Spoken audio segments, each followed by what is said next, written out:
屈臣氏的小水儿，谁没喝过？我请问。我就特别喜欢喝这个低糖那个啊。对，他不喜欢喝那个黑色，他就喜欢喝那个。而且它的糖分又不高，对这个身体的负担又没有那么大。你就是吃火锅啥的，你喝这个就非常的解腻。你吃油了啥，你喝这个就一下是爽。还有啊，大家都买这个干什么？拿这个调8+1。哎，看我们家后面这小杯子，我们可是那个8+1的什么呀？什么选手？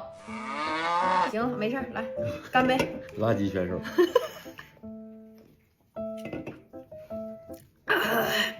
带气儿的，老爽了。就是你要没喝过吧，你可以尝试一下子。而且它这个是比你在那个超市单买的比较合适的。再就是它这还是什么包装啊？新年包装，小马包装。然后这是一箱的，一箱12瓶，香草味的，就是强推香草味的，只喝香草味的 ，very 的 basket 爆。